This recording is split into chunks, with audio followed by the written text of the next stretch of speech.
बिस्मिल्लाहिर्रहमानिर्रहीम अल्हम्दुलिल्लाह अज़्ज़ा वजल। सवाल व जवाब की नशिस्त में हाज़िर हैं। कुछ अहबाब के क्वेश्चन थे, उन्होंने सवालात के जवाबात मुफ्ती साहब से हासिल करने थे, तो इसी सिलसिले में हम बैठे हैं। भाई से पूछते हैं आपका सवाल कौन सा है जी? मेरा ये सवाल है कि इस्लाम में ख्वाजा सरा के बारे में क्या? पहली बात यह है कि कई लोग ये समझते हैं कि ये अलग मखलूक है। ये अलहदा कोई मखलूक नहीं है। कुरान पाक में अल्लाह फरमाता है वमिन कुल्लि शैइन खलक़ना ज़ौजैनि लअल्लकुम तज़क्करून, कि हमने हर चीज़ का जोड़ा बनाया, यानी मेल फ़ीमेल। जो भी अल्लाह तबारक व तआला ने मखलूक़ात पैदा की हैं उसमें मेल फ़ीमेल का तसव्वुर है। तो कोई ये ना समझे कि ये जो है ना मेल फ़ीमेल से हट गया।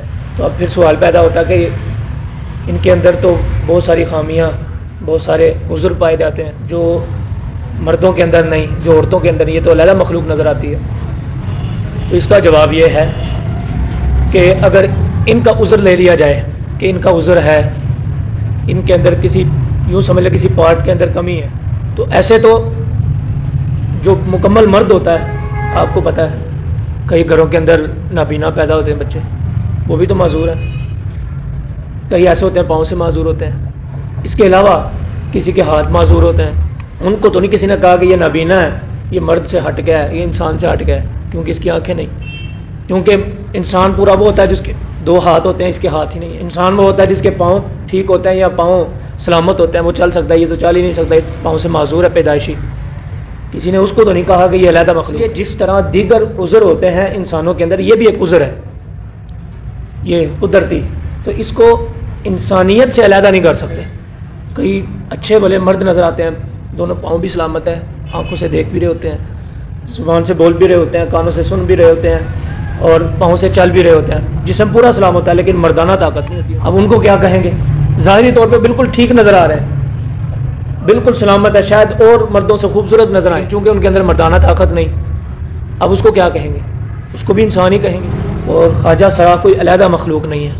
यूँ समझ लें, मुख्तसर किस्सा ये है कि अल्लाह की तरफ से इनके अंदर एक उज़्र पाया कि सवाल पैदा हो सकता है, फिर इनकी शादियाँ क्यों नहीं होती?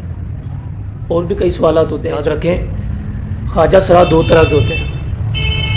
एक वो होता है कि जिसके अंदर मर्दाना पार्ट है, उनका इजहार होता है, उनको मर्द कहा जाता है। जैसे मर्दों के जिस्म के उज़्व होते हैं, उसके अंदर भी मर्दों की तरह जो है ना वो उज़्व होते हैं। एक होता है कि उसके अंदर औरतों की तरह होते हैं। अब इन दोनों का आपस में निकाह हो सकता है, शादी हो सकती है। बल्कि ये भी कहा गया कि जो ख्वाजा सरा मर्दों की तरह उसके उज़्व हैं, वो आम लड़की से निकाह कर सकते हैं। जिसके अंदर औरतों की तरह उज़्व है, वो आम मर्दों से निकाह कर सकते हैं। ये कि इनका जनाजा फिर कैसे होता है जब ये मर जाते हैं, तो इनको कैसे दफना? पहले मैंने कहा कि पहली बात यह कि तीसरी मखलूक है ही नहीं है। जैसे आम मर्द औरतों की तरह इंसान समझे जाते हैं, ये भी उसी की मिसल है। आप इंसानों से जुदा तो उस वक्त करें ना कि जब ये जानवरों से पैदा होते हो या किसी और मखलूक से पैदा हो रहे हो। ये इंसानों से पैदा हो रहे हैं, फिर इंसान ही कहा जाएगा उनको। जिस तरह इंसान मुसलमानों का जनाजा पढ़ा जाता है, इसी तरह इनका भी वैसे ही जनाजा होगा। कुछ लोग कहते हैं कि ये पैदा होने के बाद सर्जरी करवाते हैं। ये तो गलत बात है ना। एक सर्जरी करवाना, औरत मर्द बनने का शौक़ पैदा कर रही है, मर्द औरत बनने का, और कानून भी कई मुल्कों में पास हुए हैं, मर्द मर्द के साथ निकाह कर सकता है, औरत औरत के साथ निकाह कर सकता है। ये तो नाजायज़ है।